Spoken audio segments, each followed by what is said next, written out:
Tubebaza mwenna abagenda bagifuula ennono nti buli weziwera ssaawa 3 eza buli kiro otega Delta TV okumanya ebigenda mu maaso mu ggwanga kabeka singe n'ensi yonna mu kye tuyita Amasukkulumu. Nze Kefas Mayimba kubuuzaako nti osibyetano munaffe nire munange Lukyamuza Isaac ku lw'abannaffe abategera olulimi olw'obubonero. Tugguse nago obujjuvu wabula katusooke n'ebikulu ebigalimu. Ebikulu mu Masukkulumu. To ask the Minister of Foreign Affairs to explain to us or to convince Ugandans that Ugandans in South Africa are safe at the moment. Ekire South Africa, Parliament eyagala bannayuganda abaliyo bayambibwe.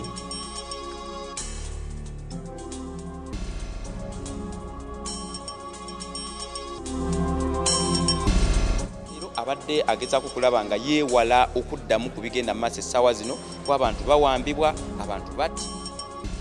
Ebyogeddwa ku kwerinda tebimatiza. Statement ya Minister ku Ekiwamba n'ekita Bantu ekubiddwamu ebituli.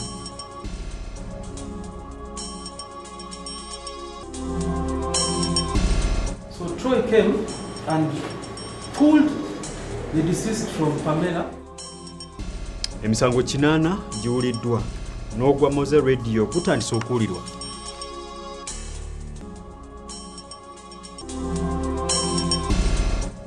Amawulire agakwata ku ndagaano tegaweebwa abantu. Mututaase abalimi ettungamo balajende gavumenti ku kubaweebwa kontrakiti ku nsigo ezigabirwa abantu.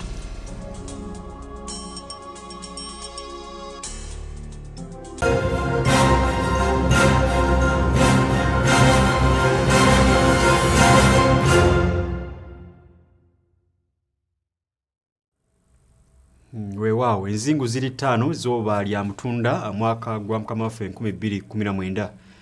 Amasukkulumu gatandise na nsonga eziri South Africa tukutegeeza bulijjo nti zongera kufuuka namulanda nga mabirigambwa era nga olunaku olwaleero zituuse mu palamenti yakuno era nga babaka abaagala gavumenti ebeeko kyekolera bannayuganda abaliyo babaka abakiika mu palamenti egatta amawanga ga Africa eya Pan-African Parliament be bakakasizza nti bamaliriza n'okuteekateeka statement ku nsonga eno era nga gye bagenda okusoma mu lutula lwa Sabbiiti ejja.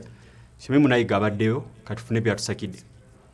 Mu lutula lwa Parliament olw'olwaleero omukubiriza wa Ronga yamyuka Speaker Jacob Olanya alutandise n'ebyo ebigenda mu maaso mu ggwanga lya South Africa ng'abivumirira. South Africa, where now there's outright violence against human beings. I don't think it's right. And government should come together. Our own people have been affected as Ugandans. Several citizens of other countries have been affected.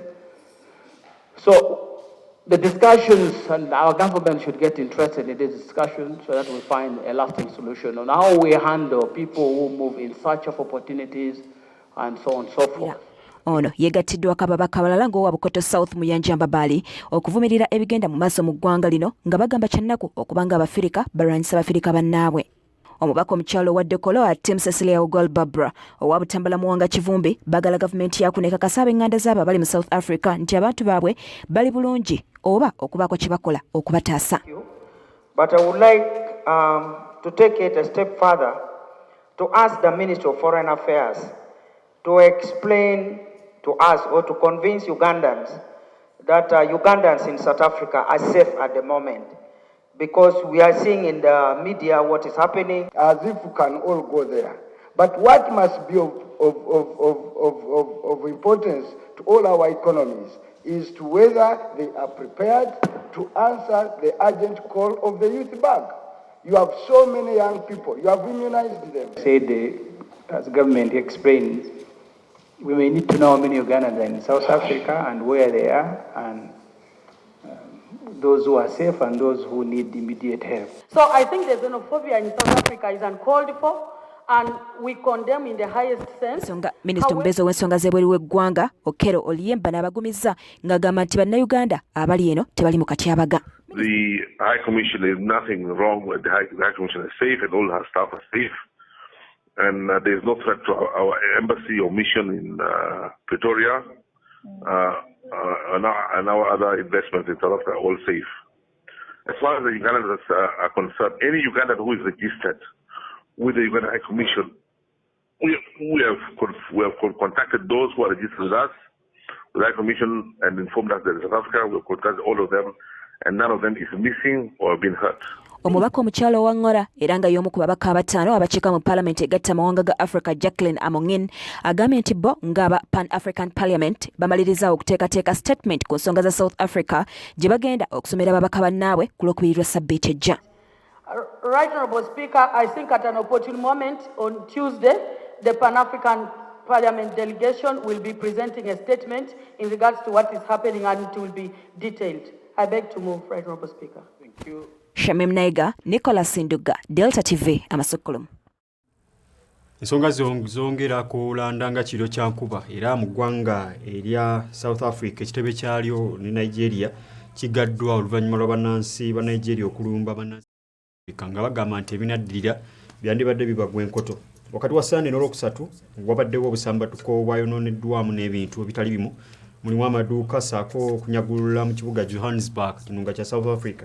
Poliisi yategeezezza nti abantu abasukka mu 400 bo bagombeddwa mu ddobwala olw'effujjo lino. Yenno minisita w'ensonga z'ebweru mu ggwanga erya South Africa Naledi Pandor ategeezezza nti obusambatuko buno kya buswavu nnyo eri eggwanga nga South Africa. Bw'atyo n'akakasa okuggala kw'ekitebe ky'eggwanga lino mu Nigeria mu kibuga Abuja. Saaka ate abantu baayo abatulwa mu kibuga Lagos nabo ekitebe kyabwe kiggaddwa olw'obusambatuko bwe bumu.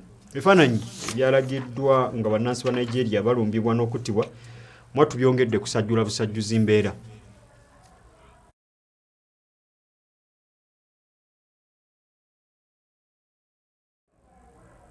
Ebyo bwe tusooka ne tubimma ku mazzi katono tukoma wano ku butaka ensonga z'Ekiwamba Bantu n'okutta abantu ababaka aba Paalamenti mu tulo lwaleero tebamatidde n'ekiwandiiko kya minisita avunaanyizibwa ku nsonga z'omunda mu ggwanga General Jeje Odongo.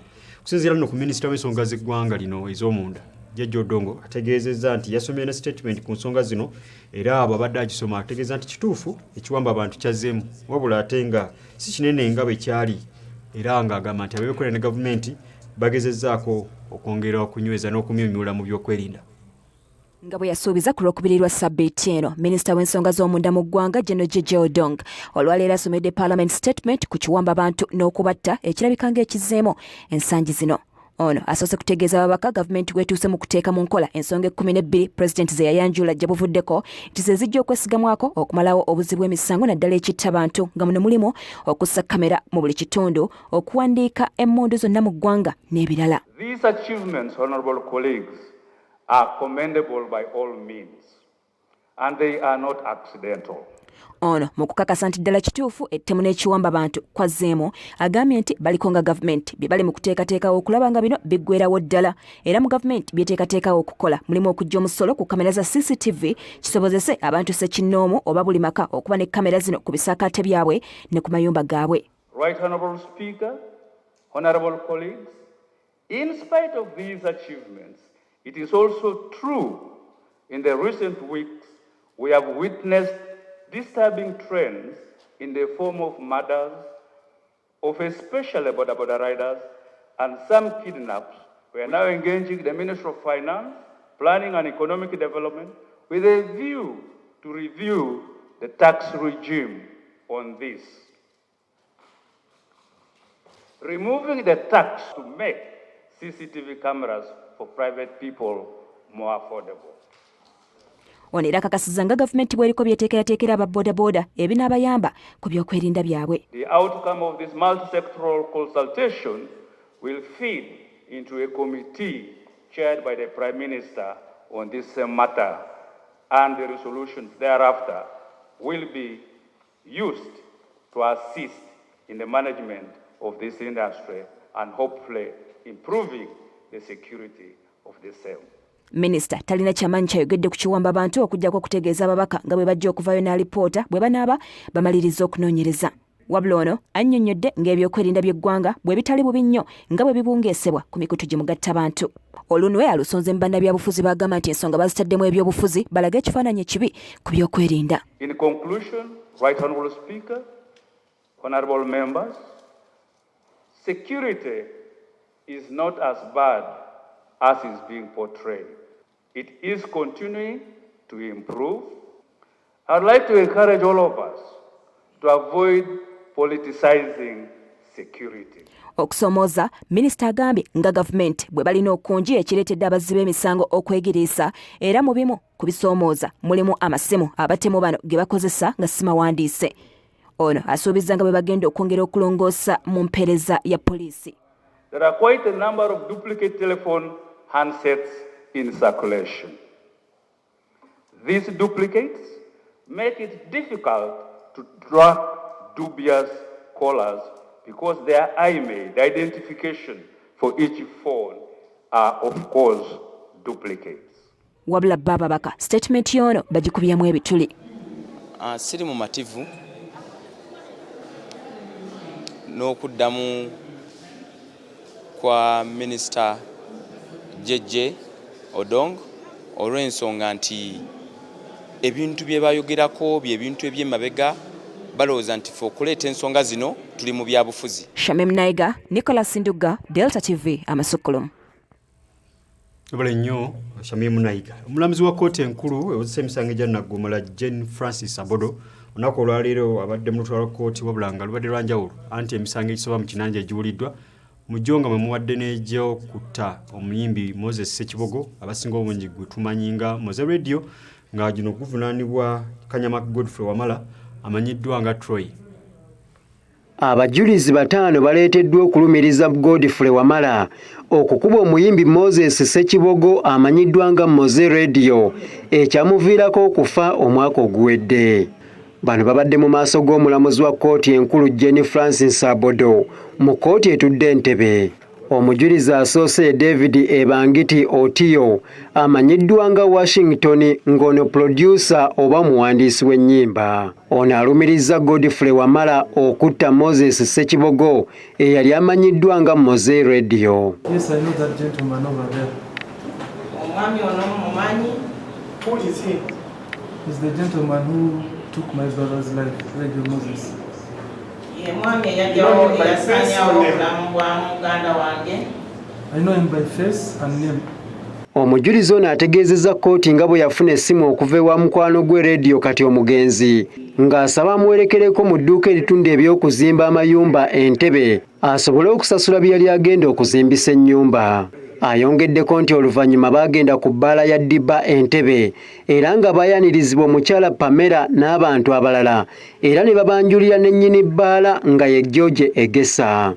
Abuulidde kkooti nti weyita aleeta omwenge ku mmeeza we baali batudde era nti omugenzi yasooka kuguyiwako wansi oluvannyuma n'aguyiwa mu giraasi ez'enjawulo ezaali ku mmeeza.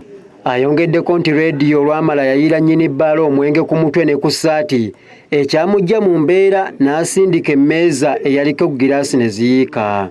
Olw'obusungu obungi nnyini bbaala yayagala okulumba Radio olw'okumuyiira omwenge wabula ne bamukwata ne bamuggyawo n'omugenzi ne bamufulumya. N'ekyaddirira ye muwawaabirwa okukwata Radio n'amusitwa mu bbanga n'amukuba wansi. Pamela was holding the deceased, trying to force him out, but the deceased was, arguing and he was angry actually.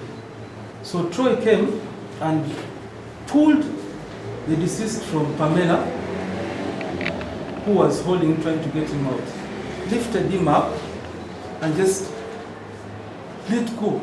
Troy asking Radio why he had disrespected the owner of the bar and how were you positioned to see or to know that it is Troy who carried Radio. On the way out, there are security lights. You can see in the corridor who is coming in and who is going out. Otiyo era abuulidde kkooti nti Troy yadduka oluvannyuma lw'okukuba Moze wansi wabula abantu abaali mu kifo kino baayoola Radio ne bamuteeka mu mmotoka ne bamuddusa mu ddwaliro lya Emmanuel okufuna obujjanjabi obusookerwako. I put out the alarm for them to get Troy. Troy decided to run away. Abasawo ku ddwaliro lya Emmanuel baalaba tebaabisobole kwe kumusindika mu ddwaliro ly'Ensambya. Bino byonna byaliwo ng'ennaku z'omwezi 22 January omwaka 2018 mu bbaala ya Dibba Entebbe. Omujulizi owookubiri abadde Pamela Musimera ng'ono musuubuzi wabula nga yaliko crime preventer. Ategeezezza nga bwe yalaba omuwawaabirwa ng'amusikako Radio gwe yali afulumya n'amusitula n'amukuba wansi era nti ekyaddirira kyali kya kumutwala mu ddwaliro.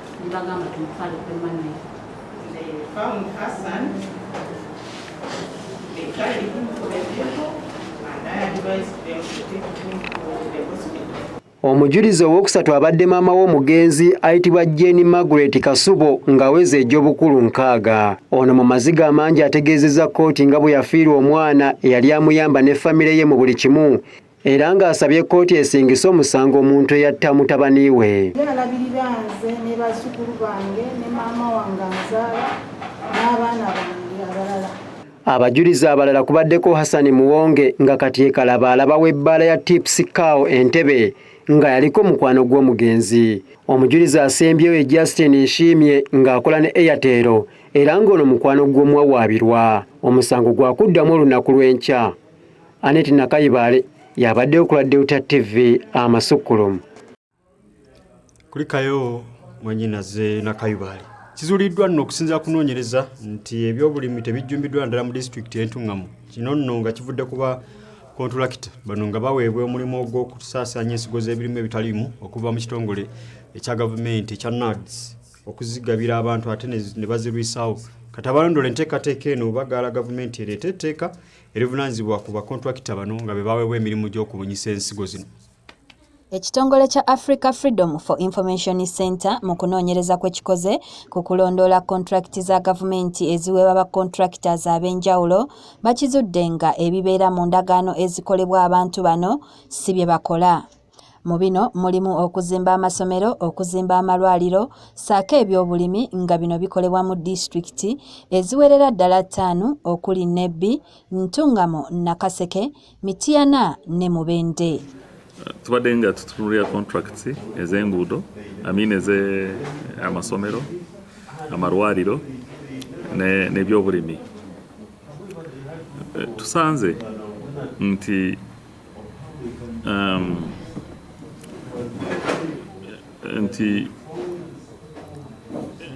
amawulire agakwata ku ndagaano tegaweebwa bantu. Ku mulundi guno kizuuliddwa ng'ebyobulimi bwe bitajjumbiddwa naddala mu disitulikiti ey'Entuŋŋamu ate nga gavumenti yateeka ensimbi mpitirivu mu kugula ensigo eziweebwa abantu basobole okulima. Tugambe nga Ntuŋŋamu gavumenti yaleetayo puroguramu y'amajaani abantu ne bageeyanira naye abo baagezaako ne gatuukirira okukula tewaliwo katale. Kino Gilbert Sendugwa akulira ekitongole kya Afiki akitadde ku bakontrakita abagabira abantu ensigo enfu nga n'ezimu bazireeta kikeerezi olwo abantu nabo ne bazisuula kyayisa okwonoona ssente za gavumenti. Bo bajja ssaawa yonna ne balanga ku muzindaalo mujje kugombolera mufune ensigo abantu nga tebeetegese teri alina na musiri. Kati abantu bwe batajja tusanze nga babikwata ne babikola ki? Ne babisuula bwe babisuula ne bagenda Kampala kukima ssente zaabwe. Wano ekitongole kino we kisinzidde ne kisaba gavumenti ekole ennongoosereza mu tteeka lya Public Procurement and Disposal of Public Assets Authority eriraga engeri gavumenti gy'erina okunoonyamu bakontrakita beewa emirimu n'okulaga obwerufu n'ebirala. Entambuzamu y'emirimu ku bya tenda tebadde nnungi. Mulimu okwekowaana, mulimu okukola emirimu egitatambula bulungi, mulimu ebintu kubikolera mu kwawa abantu nga tebategedde. Ababaka ba Paalamenti ababaddewo bennyamidde olw'abakontrakita okwesuulirayo ogwa naggamba ku kontrakita ezibaweebwa wabula bategeezezza nga nabo bwe basobodde okukolaganira awamu n'ekitongole kino okulondoola emirimu gino. You will find a committee on infrastructure going out to find out whether the roads are being done very well under physical infrastructure, whether the bridges are being done very well, whether if there is any kind of construction is being done very well. Omubaka Harold Tone Muhindo naye awagidde ekyokutereeza mu tteeka. In this bill there are a number of provisions that are going to improve some of the loopholes that we currently see in the procurement processes that this country has. byo ebirala okuli ebyobulamu saako ebyenjigiriza kizuuliddwa nga bakontrakita abamu tebakola ebyo bye bateekeddwa kukola nga n'abatuuze mu bitundu ebyo ebigenda mu maaso bakyalemereddwa okufuna ebibikwatako era kino bakitadde ku kuba nti abakulembeze ba zi disitulikiti beefuga buli kimu. Ku disitulikiti zino 5 eziri mu kontrakiti za gavumenti zino nga eyambibwako banka y'ensi yonna mu byensimbi, Mubende yesinga mu kontrakiti ennyingi ate Entuŋŋamo yesinze okugootaana mu by'obulimi so nga Mityana yesinze okulaga obwerufu mu kontrakiti zonna ze yakwasibwa. Kalungi Betty, Delta TV, Amasukkulumu. Amasukkulumu ku Delta TV. Manyi gakwata omugamba ogoberera onyumirwa ate olina kyoyiga. Naye katusooke tukutuuseeko akanyumiro kano aka Manyabyolya.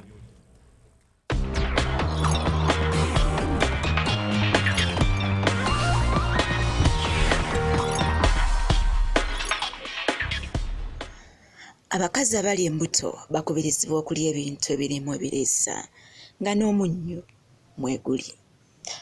Bagamba nti omunnyo ogumala mu kyokulya mulungi gye bali okusobola okuzaala omwana alabika obulungi.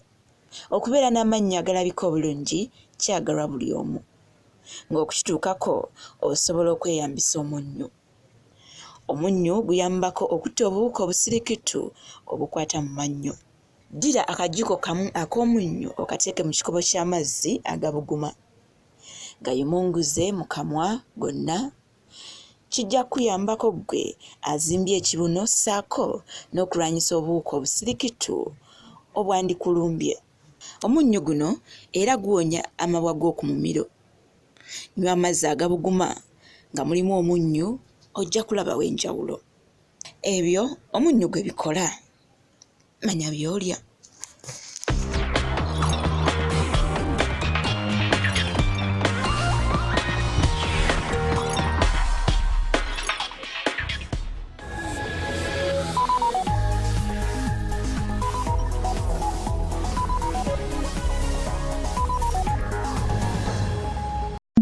Yellow Beats. They call me Mr. Gugusa, aka Don Data, or Taboo. Yeah, I'm the Rio G, cool fire, hot ice. MTN data bwengula chokumi. Mfuna bibiri, mu dictionary double MBs, not single, but double. Yeah, I'm gangster. In fact, I don't surf one internet. I surf 2 internets. When I order for ghost meat, give me 2 sticks. Double. Those things of one app are for children. Me, I open 2 apps at the same time. I'm the worst. No, I'm the baddest. Hey, I'm the baddest. Double. Doni omuwulidde kubisaamu MB zo ku MTN ku nkola ya double. Nyiga star emu 5 not star emu not hashi okuteeka data bando ow'olunaku olwakubisibwemu 2 ku mukutu ogukyasinze mu kibuga. Everywhere you go, MTN. Kaswa Home Baking Flour y'engano y'omuntu owa bulijjo. Engano ya Kaswa Home Baking Flour ekolebwa ebyuma ebisinga okuba eby'omutindo mu nsi yonna okukakasa nti ngano nnyonjo ate nga ya mutindo. Kaswa Home Baking Flour yeekebejjebwa n'ekakasibwa n'epimibwa mu paketi za kilogulamu 2 n'endala. Ekolebwa Ntake Group of Companies esangibwa mu maduuka amanene n'amatono. Okugikanda etwala amazzi mangi n'evaamu ekiwera. Osobola okugikanda n'ebyuma oba engalo okanda chapati, cakes, amandazi, cookies, birthday cakes, hot cakes, croissant, cream cakes, oba banana cakes. Eno y'engano gye tukozesa. Kaswa Home Baking Flour.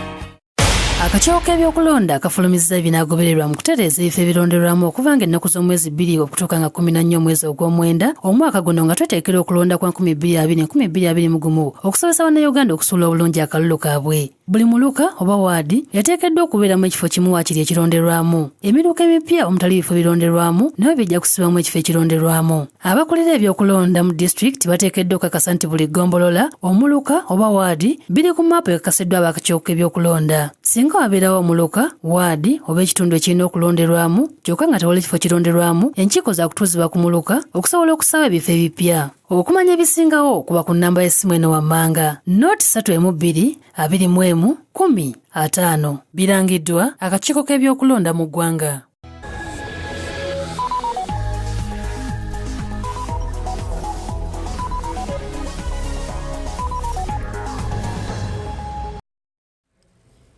okuwumula sikutuuka tutandise ekitundu kyaffe ekyokubiri eky'Amasukkulumu.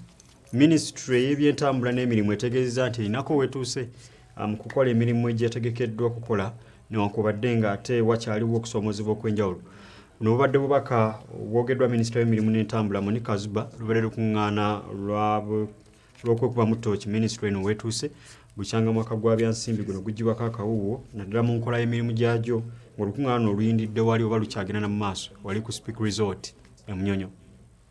Mu kiseera kino minisitule y'ebyentambula n'emirimu ng'eri wamu n'abagabirizi b'obuyambi wamu n'ebitongole byayo eri mu kwekuba mu ttooki okulaba ebituukiddwako mu mwaka gw'ebyensimbi ogukubiddwa emabega wamu na biki ebisaanidde okukolebwa mu mwaka guno ogw'ebyensimbi omupya.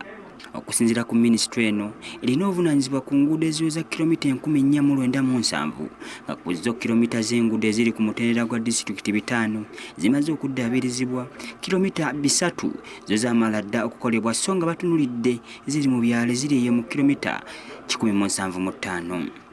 Obuwumbi bwa siringi za Uganda 12 bwateekeddwa mu kuddaabiriza enguudo z'oku mutendera gwa Town Council so nga akawumbi kamu mu obukadde 783 za kuzimba entindo entonotono.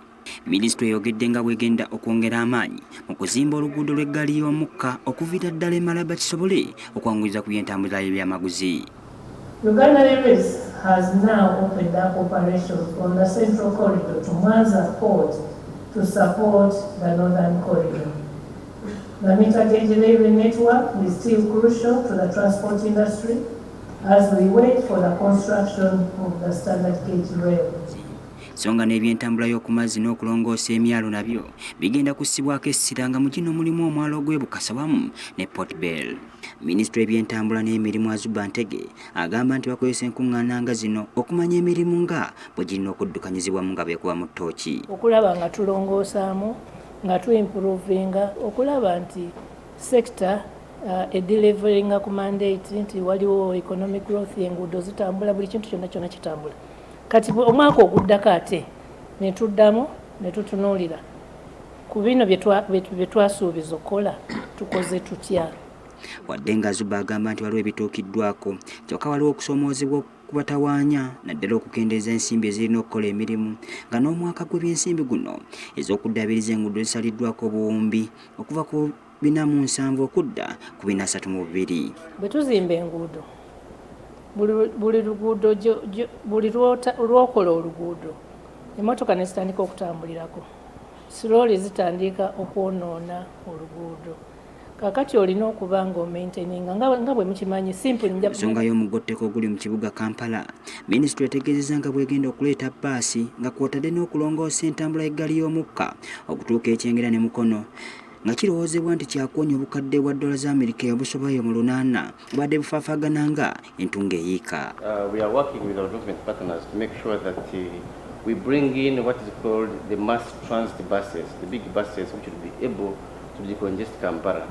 Presently, we have the 14-seater taxis. They are very many. They pollute the environment. You know, they cause traffic jam. We have plans to have another line to Namanve, like the one, to Nalukolongo and Chengera, like the one we are having to Namanve. Maybe we'll even extend from Namanve to Mukono. That also will help on getting people move away from the congestion. Gino Moses ali amyuka sa Minister asooka ng'era yakiikidde Dr. Ruhat Kanalugundo ngono ye Prime Minister w'eggwanga asabye Ministry eno okusala ensonga jjaamu eyeefudde ennyo mu kibuga n'aleetera eggwanga okufiirizibwa obulinde n'obulindo bw'ensimbi. Road and maritime safety, which undermine the positive performance of the sector. Olukuŋŋaana luno lwe lw'omulundi ogw'e15 nga lukomekkerezebwa olunaku lw'enkya. Gerard Mutumba, Delta TV Amasukkulumu. Kibadde kijjobi ku kanisa Miracle Center wano Lubaga emigogo gy'abagole egiweereza ddala 69 bugigattiddwa mu mbaga gy'oyinza okuyita ekikungo naye n'asinze okubeera ng'asanyusa ababaddewo ye Ali Kakayire. Ono amaze mu busamize emyaka egisoba 20 y'omu ku bagole abangi abagattiddwa ku mbaga y'ekikungo akyamudde abantu ku ngeri gye yadde yeewaanamu anti abadde n'abakyala 7 yalonzeemu omu anaamufuukira omunyozi w'emizingoonyo. bayibuli egamba nti omuntu bw'anaalekanga ekibi ne yeenenya n'ayanirizibwanga mu maaso ga Mukama nga nabwe kityo Ali Kakayire nga mutuuze w'e Kayunga abadde omusamize yagattiddwa mu mbaga y'ekikungo ku Miracle Center e Rubaga.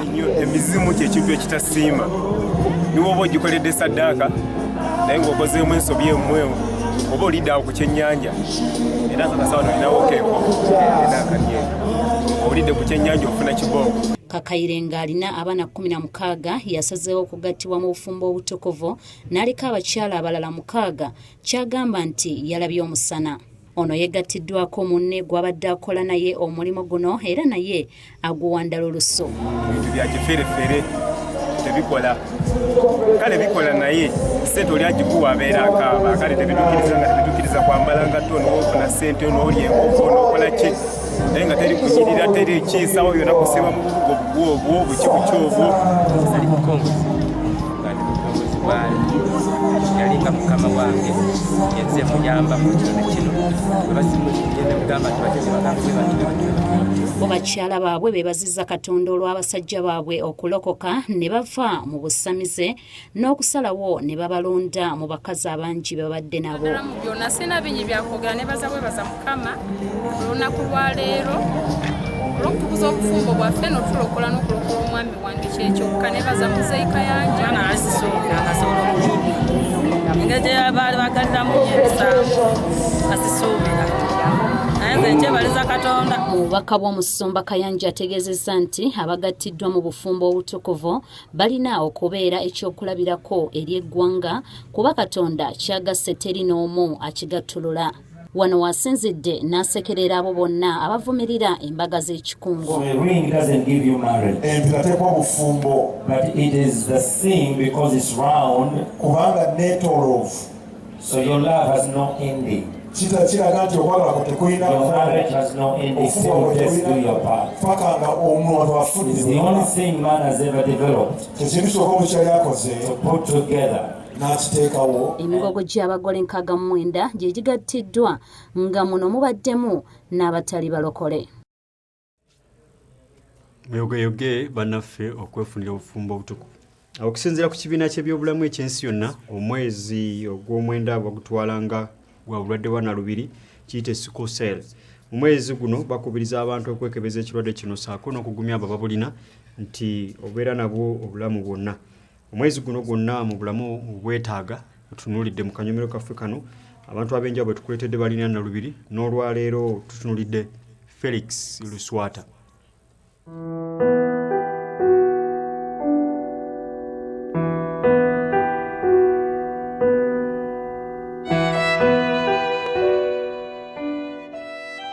Felix Luswata ng'abeera Nakawa ng'emisomo gye agikwatira ku ssettendekero w'e Makerere y'omu ku bantu abalina obulwadde bwa Nalubiri. Ono bazadde bombi balina akataffaali ka Nalubiri era nga y'ensibuko ye okubeera n'obulwadde buno. Luswata okutegeera nti alina Nalubiri yali mu kibiina kya 6 wabula ekyewuunyisa bazadde be si be baakimugamba. Kiwuunyisa bazadde si be baŋŋamba kubanga ebiseera ebisinga wewabeeranga ng'ozannya ne bano bakugambanga weegendereze tobeera mu mpewo tobeera muki naye mu 2005 bansindika mu kisulo. Mu kisulo eyo nayinayo maama wange kati omugenzi yeyandabirira paka we namalako ekisulo. Onagamba nti obulwadde buno bwamukosa nnyo naddala mu misomo gye anti yayosanga nnyo ekyaviirako baana banne okutegeera ensonga eno.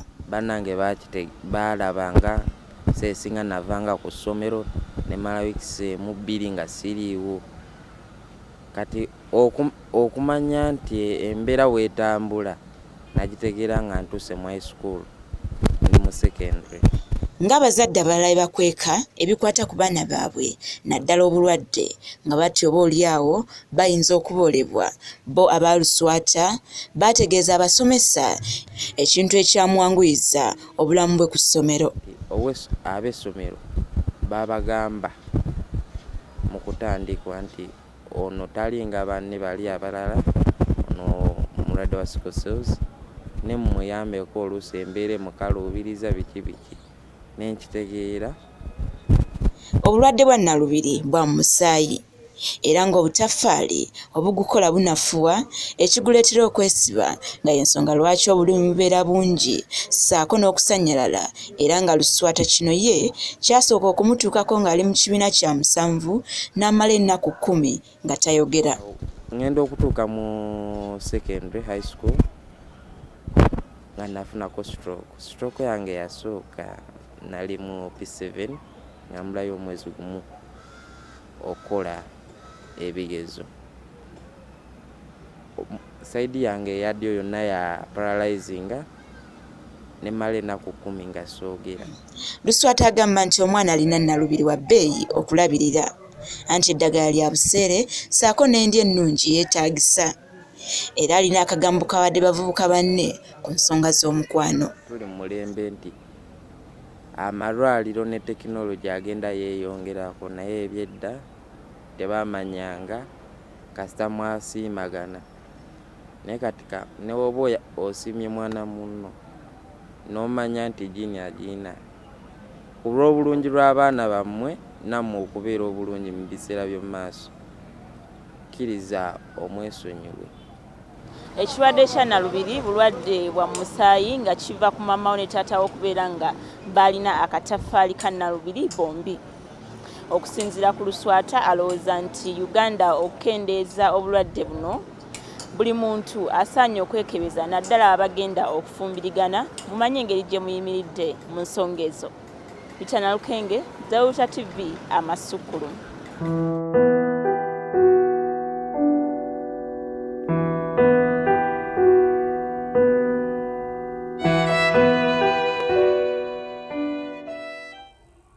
Obulamu obwetaaga kamu ku bunyomero obusinga okwettanirwa abantu naddala ku Lwokuna mu Masukkulumu era tukyayongera okukatuusaako buli Lwakuna.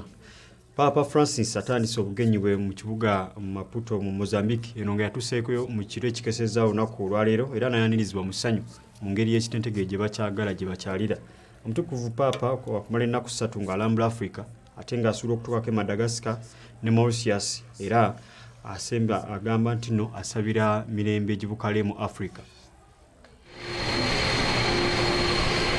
Ennyonyi y'omutukuvu Papa Francis Italia emanyiddwa nga Shepherd 1 etuuse bulungi e Mozambique mu kiro ekikesezza olwaleero ku ssaawa 2 ez'ekiro mu lugendo lw'anamalako ennaku 3 okutuuka ku Lwokutaano.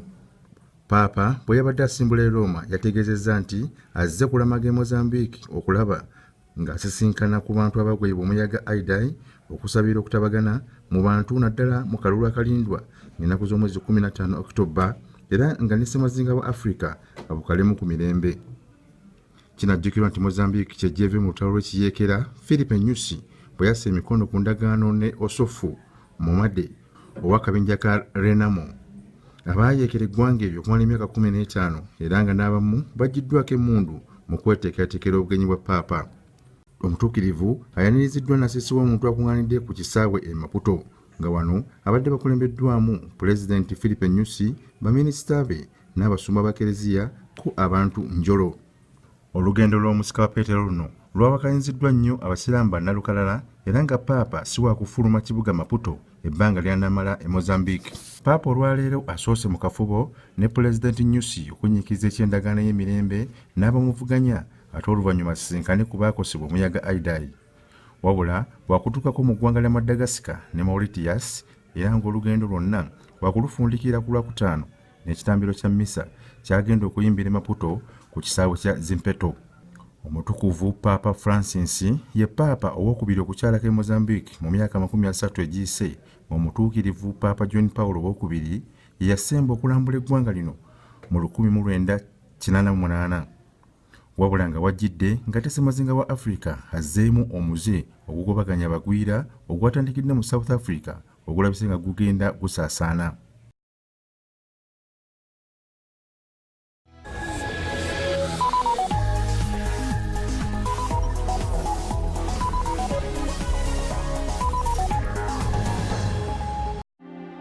Enjoy convenience today with Airtel Money School Pay. Dial *185#, select option 6, school fees, select option 2, school pay, select option 1, pay fees, enter student number, enter the amount, enter the PIN number to complete payment. Beat the back to school hustle today. Pay school fees conveniently using Airtel Money. Airtel Money, simple, instant, secure. Airtel, the smartphone network. Okumalira ddala emyaka egisooka 55 bannayuganda bagitegedde balaze okwagala kwabwe ssaako n'okwesiga kampuni ya langi emu yokka okusiiga amaka gaffe obulamu bwaffe wamu n'ensi yaffe yonna era okusinziira ku bwesigo bwe bagirinamu kino kigifudde kampuni ya langi esinga mu Uganda era nga kampuni y'emu eno ekuleetedde langi y'emu yennyini gy'omanyidde okumalira ddala emyaka egisooka 55 langi ez'enjawulo z'obadde weesiga okusiiga ensi yo naye nga kati ejjidde mu linnya eppya Plascon, color your world.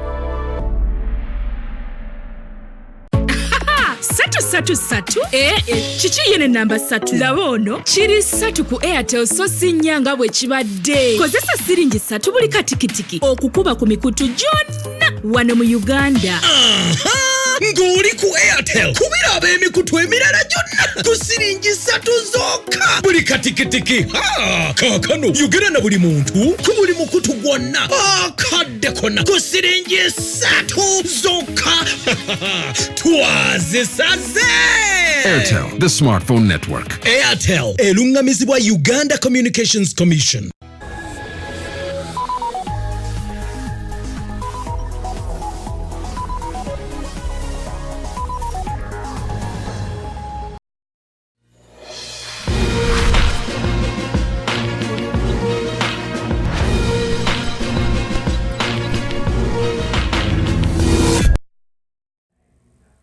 Eddakiika zeewerekedde ziri 40 zisusse ku ssaawa 3 z'ekilunaku olwaleero tuyingiddewo ate n'amasukkulumu ag'ebyobusuubuzi.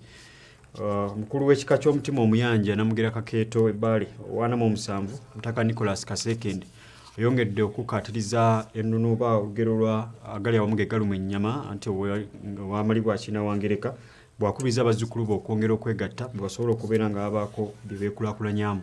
Omutaka Namugera Kakeeto abyogeredde Wandegeya mu kutongoza banka y'obwegassi etandikiddwa ab'ekika ky'omutima. Mu kutongoza banka y'obwegassi etandikiddwa ab'ekika ky'omutima omuyanja Wandegeya, Jjajja Nicholas Kasekende omukulu w'ekika kino ategeezezza nti ky'ekiseera bannayuganda okukimanya nti obwegassi bannayuganda bwe balina okuyitamu bwe baba nga bakukulaakulana. Ono agamba nti okutandika banka eno kabonero akalaga okudduukirira omulanga gwa Ssaabasajja Kabaka wamu n'omukulembeze w'eggwanga ogw'okuzzaawo obwegassi. Era nyabo RDC okutuddizaayo obubaka naffe okusiima ennyo omukulembeze w'eggwanga nti kubanga eno y'enkulaakulana gy'abadde agenda atugamba. Ono era asabye abazzukulu obutakugira bantu balala kutereka mu banka eno wabula baleke abantu abalala okuterekamu ssaako okwagaziza abaana baabwe okufunira kw'emigabo mu banka okusobola okugitwala mu maaso naddala mu nkulaakulana. Eyaffe ebeere nti erina omusingi gwayo naye tuleke abalala bonna bajje bakole ki baterekemu era naffe babeere nti no tubeeyambisa ate nabo batweyambisa. Amyuka RDC w'Ekawempe Debula Nabukenya asabye abatandisi ba banka eno obutajingizaamu byabufuzi ssaako okuba abeerufu kubanga kino kigaanye essako eziwererako ddala okugenda mu maaso. Nti obwavu nga bwe buluma owa NRM, bwe buluma owa FDC, bwe buluma owa DP, bwe buluma bo tebusooka kubuuza nga bunajja. Ye tujje ebyobufuzi mu byenkulaakulana bwe tubeera nga tutudde mu nkiiko zaffe nga za sako strictly let's limit ourselves to economic development ebintu ebitutwala mu maaso nga tetutaddemu byabufuzi. Haji Sadala Musokero kutwalireyo Kabubi ow'okubiri nga yakulira enju 25 ezaakulemberamu ku lw'ekika okutandika banka y'obwegassi n'ategeezezza nga balina abantu abasoba 35,000 era nga bakkiriza abatali ba mutima okuterekamu. Tuli bangi nnyo ab'omutima tuwera emitwalo egigenda mu 9 naye twakyabye nti nno human resource tulineemala tusobola okwekolamu omulimu ne tufuna ssente tufuna savings nga sako endala zonna bwe zikoze emu kati esiŋŋaano mu Uganda nga bwe muwulidde eri mu bilioni 7.8 naffe tujja kutuukiriza ekintu ekyo. Okusinziira ku ssentebe wa G18 Omwava Cooperative Bank Haji Sulaiman Seremba atutegeezezza nti baatuula mu kumanyagana ab'enju ne basalawo okutandika banka y'obwegassi eno. Kati ffe mu kutuukiriza ekiragiro kya Ssaabasajja twagamba nti nno tutandikewo omulimu gw'okwekulaakulanya nga tutaddewo sako banka y'abalimi abantu ba mufunampola mutunaalabira nga buli muzzukulu asobola okubeera nga asobola okutereka n'okwewola kuba omukulu w'ekika ky'omutima omuyanja Namugereka Kakeeto Omutaka Nicholas Kasekende naye kennyini yaguze emigabo gya bukadde 2 era nga kati balina ensimbi ezisoba mu bukadde 2. Mu kibi Jamiru Kyabasinga, Delta TV, Amasukkulumu.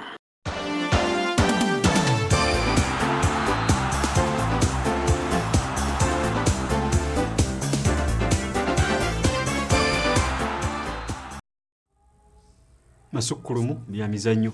The Cranes eba ttiimu ya ggwanga Uganda yakusitula olunaku olw'enkya okwolekera ku muliraano eggwanga erya Kenya yambalagane ne ttiimu y'eggwanga lyayo emanyiddwa nga Harambee Stars omupiira gwa kwekezaamu nga beetegekera empaka eza CHAN.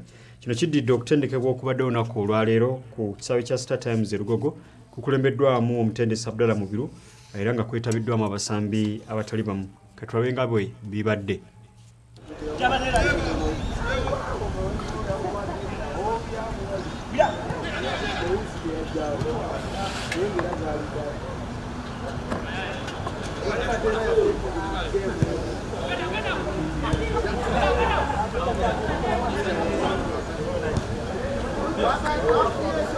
Tugenda kugikozesa okuba ebinyonyi biri omulundi gumu naye ng'ekisinga ddala obukulu okuleyinga omusingi ogwa ttiimu egenda okusamba qualifiers za Nations Cup main team kubanga buli mpaka leziggwa ennene wabaawo okukyusakyusaamuko mu bigendera n'ebiruubirirwa ekizingiramu oba oliawo n'enzanya n'abazanyi.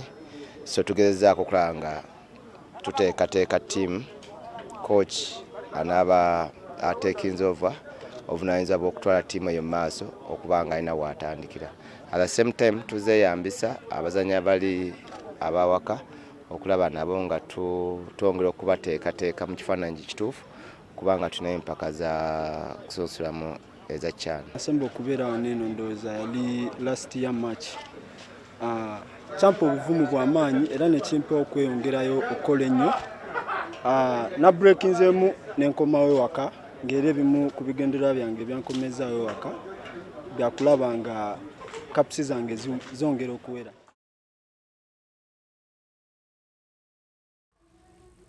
Omalala empaka za Airtel Rising Stars zongedde okubeera ez'omugaso oluvannyuma lw'okubanga ate ttiimu y'eggwanga ey'abali wansi w'emyaka 17 mwegenda okulondebwa bano nga bagenda kwetaba mu mpaka eza Kosafa ziyindira wali mu maserengeta ga Africa. Empaka za Airtel Rising Stars eggwanga lyongedde okuziganyulwamu ng'abaana bazannya empaka zino be bamu abagenda okulondebwamu mu bagenda okusamba empaka za Kosafa ez'abali wansi w'emyaka 17.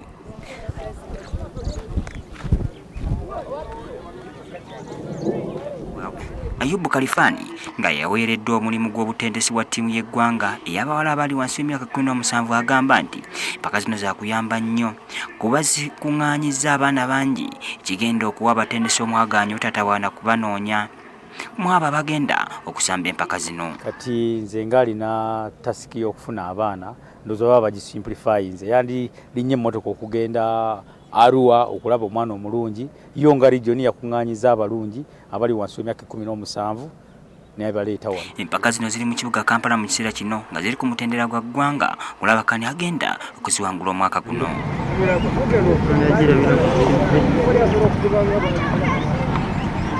Empira egizannyiddwa olwaleero Western ekubiddwa Buganda ggoolo 1 ku bwereere so nga Kampala ewangudde Eastern ggoolo 3-1 olwo North East n'ewangula West Nile ggoolo 2 ku bwereere so nga Kitala n'ewangula Western ku ggoolo 1 ku bwereere. Oluvannyuma lw'emipiira egyo ttiimu omuli eya Kampala Region, Buganda Region, North East ne West Nile zeesojja semi-finals ez'okubaawo olunaku lw'enkya. Gerard Mutumba, Delta TV Amasukkulumu. Abatendesi ba ttiimu eza University omuli Davis Nono, C. Sozi owa St. Lawrence, Sakone Duncan Bwabye owa YMCA bategeeza nti omupiira gw'enkya ogw'olusambo lwa quarter finals mupiira gya University gwenda kuba gwa kufa na kuwona. Omwaka guyise St. Lawrence yayita ku YMCA mu nzannya ebbiri, wabula ku mulundi guno YMCA egamba nti emaliridde eringa katogo kasiriira bwe katokota bwe kajja. Singa abazannyi bangi abalinga abasambi bataano ttiimu etandika. Tulina abalwadde, twafunamu challenge y'omusujja gwalumba enkambi, then tulinamu n'aba injuries zajoyo. Abadde mu masaza kitiibwa kya Mukama nti babadde basanga era ng'abamu ne beetolerwako ensonga ku ttiimu gye babadde. St. Lawrence tebaddeyo na bench player mu masaza, yabadde mu masaza abadde asanga. So nsuubira just kuba groupinga then tuongeremu n'abapya lwakuba nti naye nze kyemmanyi kapiira kakyuka kalina mbeera ya budde. Kooti agambye twegagamula kituufu, twegagamula ku nsonga. Era oli omuna tosobola kwegagamula. Last year, we stayed emu ku quarter finals. We lost qualifying, tutayita ogenda ku semi-finals. Naye this time round, twetegese bulungi. Tusuubira nti awanga alina fenca.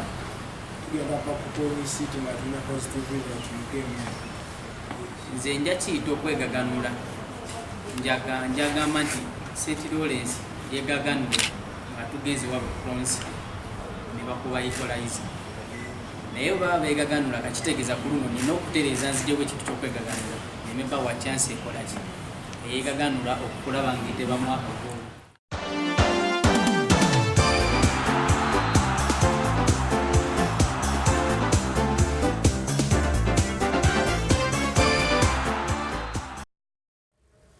Wewa Amasukkulumu bega tubegegenze mu bulamu bwa bulijjo tubaako ebintu bye tujjukira noza akatambye mabega n'obaako byojjukira bwe kikyo ojjukira obanga ojjukira ebyakunyiza oba ebitaanyuma biyinza okulemesa okusembula ogenda ku ddala eddala.